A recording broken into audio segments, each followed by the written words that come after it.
वालेकुम। आज हम 10th मैथ्स की एक्सरसाइज 1.3 स्टार्ट करने लगे हैं और पहला क्वेश्चन ये है कि find the modulus of the following. सबसे पहली बात सुन लें कि मॉड्यूलस को रिप्रेजेंट किससे किया जाता है। तो मॉड्यूलस को z बार से रिप्रेजेंट किया जाता है। z लिख के उसके इर्द गिर्द बार्स लगा देनी है। तो सबसे पहले मॉड्यूलस का formula z bar equal to under root x square plus Y square. अगर हमें x पता हो और y पता हो तो इसका मतलब है मॉड्यूलस इजीली कैलकुलेट हो जाएगा, सिर्फ उनके स्क्वायर्स करके रूट लेना है। x क्या होगा? जो भी हमारे सवाल में सिंपल कांस्टेंट नंबर होगा, रियल नंबर होगा, वो x कहलाएगा। जैसे अभी के केस में x है 4, और जो भी इमेजिनरी नंबर होगा यानी अयोटा के साथ वाला नंबर होगा वो y कहलाएगा। अभी के केस में +3 है। हमने x भी आइडेंटिफाई कर लिया, y भी आइडेंटिफाई कर लिया, सिर्फ इनकी वैल्यूज पुट करके आंसर निकालेंगे। 4 का स्क्वायर प्लस 3 का स्क्वायर 16 प्लस 9 जो कि 25 के बराबर होता है, और 25 का रूट 5, तो z मॉड्यूलस हमारे पास आ गया है 5। अब सबसे पहले ये ज़रूर कर लें कि अपने क्वेश्चन को z के इक्वल लेट कर लें।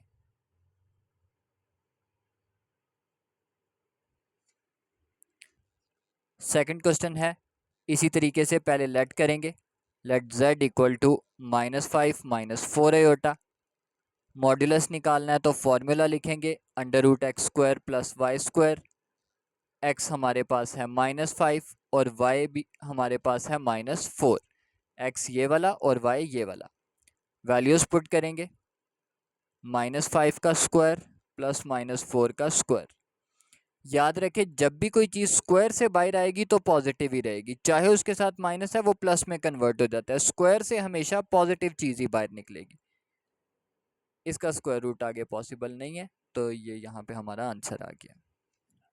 क्वेश्चन नंबर 3 है हमारे पास 3/5 -4/5 अयोटा। मैंने उसको सबसे पहले z के इक्वल लेट किया। ये x की वैल्यू है, ये y की वैल्यू है, ये x लिख दिया और ये y। याद रखें फॉर्मूले में हमेशा दरमियान में प्लस ही रहेगा। ये जो माइनस साइन है ये हमारे x और y के साथ हुआ करेगा, फॉर्मूले में दरमियान में हमेशा प्लस रहेगा। तो 3 का स्क्वायर 9, 5 का स्क्वायर 25, इसी तरह 4 का 16 और 5 का 25। दोनों बेसिस सेम है तो मैंने उसको 25 ही रहने दिया और ऊपर वाले दोनों को प्लस कर दिया। डिनोमिनेटर अगर सेम हो तो वो प्लस नहीं होते बल्कि सेम चीज़ इसी तरह वापस आ जाती है। न्यूमरेटर प्लस होते हैं। 16 और 9 को प्लस किया 25, 25/25 1 रहेगा और 1 का स्क्वायर रूट 1 ही होता है। क्वेश्चन नंबर 1 का फोर्थ पार्ट ये है, z के इक्वल लेट किया और उसके बाद ये हमारी x वाली टर्म हो गई, ये हमारी y वाली टर्म हो गई। x वाली टर्म का स्क्वायर, y वाली टर्म का स्क्वायर, स्क्वायर स्क्वायर रूट से कैंसिल, स्क्वायर स्क्वायर रूट से कैंसिल। मैंने आपको स्टार्ट पे ही बता दिया था कि माइनस का स्क्वायर हमेशा प्लस में कन्वर्ट हो जाएगा। जब भी किसी चीज़ का स्क्वायर करेंगे पॉजिटिव चीज़ बाहर आएगी, नेगेटिव चीज़ कभी बाहर नहीं आ सकती स्क्वायर करते हुए। दरमियान में प्लस ऐसे ही रहा, ये 3 का स्क्वायर कैंसिल हो गया, माइनस का स्क्वायर अगेन प्लस में कन्वर्ट हो गया, 2 + 3 5, और ये अंडर रूट 5 हमारा फाइनल आंसर है। 1.3 का सेकंड पार्ट स्टार्ट करने लगे हैं जिसमें हमें z1 की वैल्यू दी हुई है, z2 की वैल्यू दी हुई है और कुछ केसेस को वेरीफाई करना है। पहला केस क्या है, z1 और z2 को प्लस करें और बार लें। अभी बार का क्या मतलब है, फिलहाल इसको स्किप कर दें। z1 की वैल्यू 2 + 3 7 अयोटा और z2 की वैल्यू है 4 - 3 अयोटा। लेफ्ट हैंड साइड को पहले सॉल्व करते हैं। लेफ्ट हैंड साइड क्या है, z1 + z2 करें और होल का बार ले लें। z1 की वैल्यू 2 + 7 अयोटा, z2 की वैल्यू 4 - 3 अयोटा और होल की बार लेनी है। इसको सॉल्व करने से पहले ज़रूरी पॉइंट, आप नंबर को नंबर में सॉल्व करेंगे यानी 2 और 4 को इकट्ठा लिख लें। अयोटा और अयोटा को सॉल्व करेंगे यानी 7 अयोटा और 3 अयोटा को इकट्ठा लिख लें। याद रखें इकट्ठा लिखते हुए आपको साइन नहीं चेंज करने, क्योंकि आप इक्वल के एक साइड से दूसरी साइड शिफ्ट नहीं कर रहे बल्कि चीज़ों को इकट्ठा कर रहे हैं एक ही साइड पे रहते हुए। तो मैंने 2 लिखा और ये प्लस का 4 लिख दिया। इसी तरह 7 आयोटा लिखा प्लस का और -3 आयोटा लिख दिया। अब मैं इन दोनों को सॉल्व करूंगा। 4 और 2 6, 7 में से 3 गए 4 आयोटा। नंबर और आयोटा आपस में कभी सॉल्व नहीं हो सकते। बार का क्या मतलब है? बार का मतलब ये है कि जो आयोटा के साथ साइन लगा हुआ है उसको रिवर्स कर दें, यानी -4 आयोटा। ये हमारी लेफ्ट हैंड साइड सॉल्व हो गई। अब चलते हैं राइट हैंड साइड की तरफ। राइट हैंड साइड क्या है? Z1 बार प्लस Z2 बार, यानी लेफ्ट हैंड साइड में क्या था कि हम दोनों चीज़ों को सम करें उसके बाद बार लें। राइट हैंड साइड पे क्या है कि पहले बार ले लें, यानी Z1 बार क्या होगी 2 + 7 आयोटा, तो बार लेने पे ये क्या बन जाएगा 2 - 7 आयोटा, क्योंकि बार का मतलब ये है कि आयोटा के साथ वाले साइन को चेंज कर देना है। इसी तरह Z2 बार क्या निकलेगी 4 + 3 आयोटा, वो -3 आयोटा था, मैंने उसको चेंज करके +3 आयोटा कर दिया। Z1 बार भी आ गई, Z2 बार भी आ गई, इन दोनों को ऐड कर देंगे। Z1 बार प्लस Z2 बार, बार्स हम ले चुके हैं तो इनको 2 - 7 आयोटा प्लस 4 + 3 आयोटा, 2 और 4 को इकट्ठा करेंगे, -7 आयोटा और +3 आयोटा को इकट्ठा करेंगे। 2 + 4 6, 7 में से 3 गए 4 आयोटा और साइन हमेशा बड़ी वैल्यू का -4 आयोटा। तो आप देख पा रहे हैं कि हमारी लेफ्ट हैंड और राइट हैंड इक्वल है, तो ये हमने प्रूव कर दिया। So left hand side is equals to right hand side. It implies that Z1 + Z2 whole bar equal to Z1 bar plus Z2 bar. तो इस क्वेश्चन में हमें Z1 डॉट Z2 यानी दोनों को मल्टीप्लाई करके फिर बार लेनी है और यहाँ बार लेके मल्टीप्लाई करना है, यानी नया कॉन्सेप्ट सिर्फ ये है कि मल्टीप्लाई कैसे होगा। तो हम पहले Z1 की वैल्यू लिखते हैं 2 + 7 आयोटा, Z2 की वैल्यू लिखते हैं 4 - 3 आयोटा और इधर होल की बार लेनी है। पहले 2 लिखूंगा, मल्टीप्लाई करने का तरीका बता रहा हूँ। 2 लिखूंगा, आगे वाली पूरी ब्रैकेट लिखूंगा और मल्टीप्लाई कर देता हूँ। 2 4 ज़ार 8, 2 3 ज़ार 6 आयोटा, दरमियान में माइनस है, माइनस लगा रहा। पहले नंबर का काम कंप्लीट। अब दूसरा नंबर लिखूंगा +7 आयोटा, अगेन आगे ये पूरी ब्रैकेट लिख दूंगा 4 - 3 आयोटा। मल्टीप्लाई कैसे करूंगा 7 4 ज़ार 28 आयोटा एज इट इज आ गया, 7 3 ज़ार 21 iota into iota iota square, ये 8 एज इट इज, ये भी आयोटा है ये भी आयोटा है, दोनों आपस में सॉल्व होंगे, पर ये नहीं सॉल्व हो सकता इनमें क्योंकि ये आयोटा स्क्वायर है। ये दोनों सिंपल आयोटाज हैं, आपस में सॉल्व हो जाएंगे। 28 में से 6 गए तो 22 आयोटा -21 आयोटा स्क्वायर, हम ऑलरेडी सीख के आए हुए हैं कि आयोटा स्क्वायर की वैल्यू होती है -1। 8 + 22 आयोटा माइनस माइनस प्लस 21, 21 और 8 सिंपल नंबर्स हैं, आपस में सॉल्व हो गए, 29 आ गया और ये 22 आयोटा एज इट इज मौजूद रहेगा। ये हमारी लेफ्ट हैंड साइड कंप्लीट हो गई। अब हम चलते हैं राइट हैंड साइड की तरफ।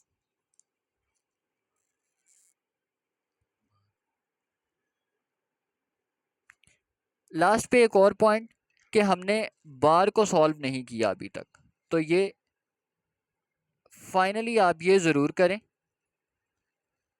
कि बार ज़रूर लेनी है क्योंकि उसने हमें इस साइड पे बोला हुआ है, और बार का क्या मतलब है आयोटा के साथ वाला साइन रिवर्स हो जाएगा। अब राइट हैंड साइड की तरफ आते हैं। सिर्फ इतना फ़र्क है कि पहले मल्टीप्लाई करके बार ली थी, अब बार लेके मल्टीप्लाई करना है। तो 2 + 7 आयोटा इसकी बार लेंगे और 4 - 3 आयोटा पहले इसकी बार लेंगे, दोनों की बार लेंगे। कैसे? ये प्लस है माइनस में कन्वर्ट हो जाएगा, ये दरमियान में माइनस है तो प्लस में कन्वर्ट हो जाएगा। अब इसको मल्टीप्लाई करना स्टार्ट करेंगे, मल्टीप्लाई का पैटर्न वही रहेगा। पहला नंबर 2 4 ज़ार 8, 2 3 ज़ार 6 आयोटा और इसी तरीके से दूसरा नंबर और अगेन मल्टीप्लाई 7 4 ज़ार 28 आयोटा, 7 3 ज़ार 21 आयोटा स्क्वायर। ये दोनों आपस में सॉल्व हो गए, -22 आयोटा आ गया क्योंकि 28 में से 6 गए 22 और साइन हमेशा बड़ी वैल्यू का रहेगा। 28 के साथ माइनस था, 22 के साथ भी माइनस आएगा। आयोटा स्क्वायर की वैल्यू पुट की -1, 21 वन ज़ा 21, माइनस माइनस प्लस, ये भी एक सिंपल नंबर, ये भी एक सिंपल नंबर, आपस में प्लस कर दिए और ये हमने दोनों साइड सॉल्व कर ली। तो आप देख सकते हैं कि हमारी दोनों साइड्स का आंसर इक्वल है, तो लेफ्ट हैंड साइड और right hand side equal proof हो गई। इसका तीसरा part, Z1 divided by Z2 whole bar, और फिर अलग से बार्स लेके डिवाइड करना, यानी एक साइड पे डिवाइड करके बार और एक साइड पे बार लेके डिवाइड। तो पहले लेफ्ट हैंड साइड को सॉल्व करते हैं। Z1 की वैल्यू लिखेंगे 2 + 7 अयोटा, और Z2 की वैल्यू लिखेंगे 4 - 3 अयोटा। और अब इसकी हमें होल बार कैलकुलेट करनी है, पर पहले देख लें कि डिवाइड कैसे होगा। डिवाइड के लिए सिंपल प्रोसेस रैशनलाइजेशन का प्रोसेस है, जो हमने 9th में सीखा हुआ है। वो क्या, जो नीचे लिखा उसी से मल्टीप्लाई, उसके ऑपोजिट साइन से, और उसी से डिवाइड। ये माइनस था तो प्लस के साथ मल्टीप्लाई और डिवाइड कर देंगे। होल का बार एज इट इज मौजूद रहेगा, ये काम एंड पे करना है बार वाला। अब इन दोनों को आपस में मल्टीप्लाई करेंगे और नीचे क्या होगा, पहले नीचे वाला एक्सप्लेन कर देता हूँ। a - b a + b, तो हमें एक फॉर्मूला याद है, a - b a + b बराबर होता है a के स्क्वायर माइनस b के स्क्वायर के, यानी ये 4 का स्क्वायर आ जाएगा नीचे और -3 अयोटा का स्क्वायर आ जाएगा। और इसी तरीके से 4 का स्क्वायर 16 होता है, 3 का स्क्वायर 9 होता है, अयोटा का स्क्वायर अयोटा स्क्वायर होता है। अयोटा स्क्वायर की वैल्यू हमें ऑलरेडी मालूम है, वो -1 है। और ये नीचे हमारे पास माइनस माइनस प्लस 16 + 9 25 होता है। ये नीचे वाली चीज़ का काम मैंने कर दिया। ऊपर क्या करेंगे, ऊपर सिंपली जो दो चीज़ें हैं 2 + 7 अयोटा और 4 + 3 अयोटा, इनको मल्टीप्लाई कर देंगे। मल्टीप्लाई करने का प्रोसेस हम ऑलरेडी सीख के आए हुए हैं। मल्टीप्लाई मैंने सॉल्व कर दिया क्योंकि हम ऑलरेडी प्रोसेस सीख आए हैं। 2 × 4 = 8, 2 × 3 = 6 iota, 7 × 4 = 28 iota, 7 × 3 = 21 iota into iota iota square. Iota square की वैल्यू देंगे और वो -21 हो जाएगा, और -21 और +8 कितना होता है, -13। ये 28 और 6 34 अयोटा बना देंगे। नीचे 25 को दोनों के नीचे अलग अलग लिख दिया, 13 के नीचे भी अलहदा कर दिया, 34 के नीचे भी अलहदा कर दिया। लास्ट पे आप बार सॉल्व कर लें। बार का क्या मतलब है कि आपके पास जो भी दरमियान वाला साइन है वो रिवर्स हो जाएगा, यानी प्लस है तो माइनस में कन्वर्ट हो गया। ये हमारी लेफ्ट हैंड साइड सॉल्व हो गई। अब राइट हैंड साइड पे चलते हैं। सेम प्रोसीजर है, सिर्फ इस फ़र्क के साथ कि हम पहले बार्स लेंगे और देन इसको रैशनलाइज करेंगे। जैसे 2 - 7 अयोटा ओवर 4 + 3 अयोटा। अब हम क्या करेंगे, बार्स ले ली, अगेन रैशनलाइजेशन पे चलेंगे और रैशनलाइजेशन करके इसको सॉल्व करेंगे। वो स्टेप मैं सिर्फ सॉल्व कर रहा हूँ और आप उसको देख लीजिएगा, क्योंकि पैटर्न एग्जैक्टली यही है जो लेफ्ट हैंड साइड पे अप्लाई किया है। तो ये रैशनलाइजेशन हमारी कंप्लीट हो गई है। 2 × 4 = 8, 2 × 3 = 6 अयोटा, 7 × 4 = 28 अयोटा और 7 × 3 = 21 अयोटा स्क्वायर, और माइनस माइनस प्लस, ये मल्टीप्लाई हम ऑलरेडी सीख आए हुए हैं।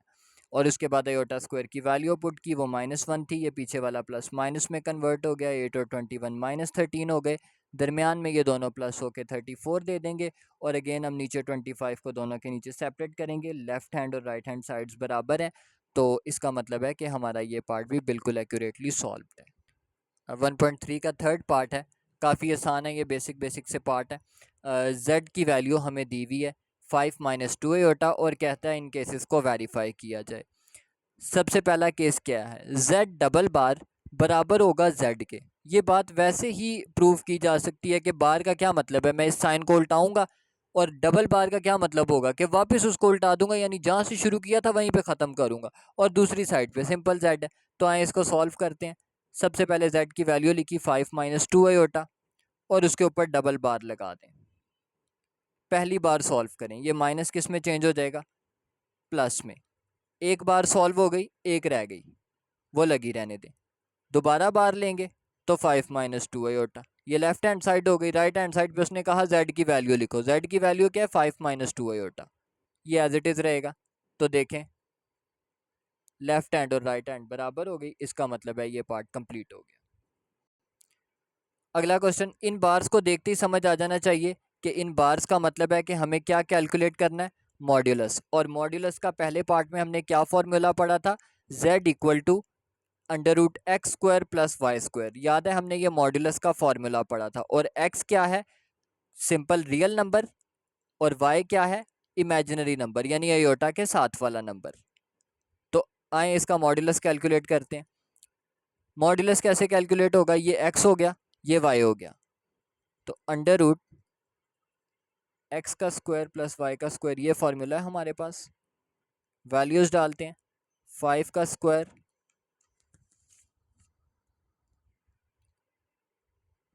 प्लस वाई है -2 उसका स्क्वायर।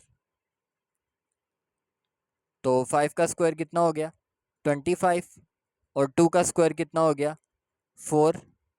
तो 25 प्लस 4 29, ये हमारे पास मॉड्यूलस इसका सॉल्व हो गया। अब दूसरी साइड पे चलते हैं। दूसरी साइड पे उसने कहा वह जेड बार का मॉड्यूलस लेना है। तो सबसे पहले जेड बार हमारे पास क्या होगा वो साइड पे लिख लेते हैं। जेड बार होगा 5 प्लस 2 आयोटा। जेड था माइनस और जेड बार क्या होगा +2 आयोटा। यानी मुझे जब मॉड्यूलस लेना है तो मुझे इसका लेना है।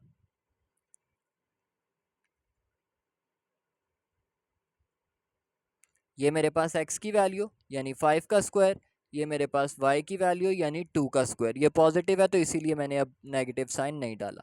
5 का स्क्वायर 25, 2 का स्क्वायर 4, ये 29 हो गया। और देखें लेफ्ट हैंड और राइट हैंड साइड हमारे पास इक्वल आ गई है। इस क्वेश्चन में भी सेम, z का मॉड्यूलस हम ऑलरेडी कैलकुलेट करके आ चुके हैं। कितना मॉड्यूलस कैलकुलेट किया है, √29। मैं बार बार उसको कैलकुलेट नहीं करूंगा, जस्ट ऐसे इस साइड पे लिख दूंगा कि √29 है।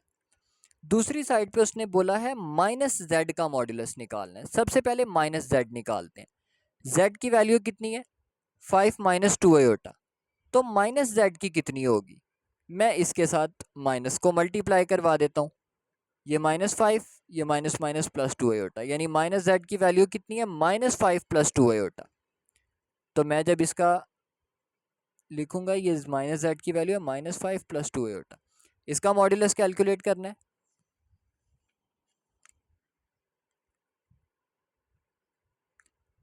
ये हो गया x का स्क्वायर और ये हो गया y का स्क्वायर। 5 का स्क्वायर 25, 2 का स्क्वायर 4, 25 + 4 29, ये एज इट इज़ मौजूद रहेगा। याद रखें ये x की वैल्यू है और ये y की, हमें आयोटा साथ लगाने की ज़रूरत नहीं है, ये जस्ट x और y की वैल्यूज़ हैं। तो ये हमारे पास प्रूव हो गया। -z एक बार दोबारा सुन लें कि जो z की वैल्यू है 5 - 2 आयोटा, उसी वैल्यू के साथ सिर्फ माइनस लिखना है। मैंने उसके साथ माइनस लिख दिया, माइनस की वजह से अंदर वाले सारे साइंस चेंज हो गए। 5 के साथ प्लस था, माइनस आ गया। 2 आयोटा के साथ माइनस था, प्लस आ गया। तो ये मेरे पास -z की वैल्यू आ गई। देन आप उसका मॉड्यूलस ले लें, वो इसी तरीके से कि ये x है, ये y है, दोनों के स्क्वायर्स, और उसको सॉल्व कर लें। नेक्स्ट क्वेश्चन में हमें z डॉट z बार, दरमियान में कोई साइन नहीं है तो इसका मतलब मल्टीप्लाई करेंगे। लेफ्ट हैंड साइड ये है और राइट हैंड साइड क्या है कि भाई मॉड्यूलस लो और उसका स्क्वायर ले लो। z का मॉड्यूलस हम ऑलरेडी लेके आए हुए हैं, वो 29 था। मैं उसका स्क्वायर करूंगा तो ये 29 एज इट इज़ आ जाएगा। तो इसका मतलब ये राइट हैंड साइड सॉल्व हो चुकी। अब लेफ्ट हैंड साइड पे आते हैं। उसने कहा z लिखो, मैंने z लिखा जो कि कितना था 5 - 2 आयोटा। फिर उसने कहा z बार लिखो, वो क्या है 5 + 2 iota. a - b, a + b, दोनों को मल्टीप्लाई करना है ना, तो फॉर्मूला अप्लाई कर देते हैं। a - b, a + b, a का स्क्वायर -b का स्क्वायर। 5 का स्क्वायर कितना होता है 25, 2 का स्क्वायर 4, आयोटा का square iota square. Iota square की वैल्यू -1, ये माइनस माइनस प्लस हो जाएगा। 25 और 4 प्लस होकर 29 बना देंगे। तो देखें हमारी लेफ्ट हैंड और राइट हैंड साइड इक्वल आ चुकी। लास्ट पार्ट है हमारा क्वेश्चन नंबर 3 का। उसमें उसने बोला कि z का मॉड्यूलस लें, और z का मॉड्यूलस हम ऑलरेडी लेके आ चुके जो कि √29 है। फिर उसने कहा माइनस और z बार कितना है 5 + 2 आयोटा। एक बात का ख़ास ख्याल, जब भी आप माइनस के लिए आगे कोई चीज़ लिखेंगे तो ब्रैकेट में लिखें ताकि अंदर वाले साइंस हम चेंज कर सकें। माइनस की वजह से अंदर वाले दोनों साइंस चेंज हो गए। अब आप इसका मॉडुलस कैलकुलेट कर लें। वो इसी तरीके से होगा कि -5 का स्क्वायर प्लस ये -2 का स्क्वायर, 5 का स्क्वायर 25 और 2 का स्क्वायर 4, तो ये आ गया √29 और यही हमारी लेफ्ट हैंड साइड चल रही थी, तो ये दोनों इक्वल है। Question number 4 long point of view से काफ़ी इंपॉर्टेंट है और मैंने इसको कम्प्लीटली सॉल्व कर दिया क्योंकि कॉन्सेप्ट वही है। हमें z दिया हुआ 4 - 3 आयोटा और कहा गया कि इन तमाम केसेस को वेरीफाई किया जाए कि ये सब इक्वल हैं एक दूसरे के। पहला केस बहुत सिंपल है, उसने सिंपल z दिया और उसका मॉड्यूलस निकालने को बोला।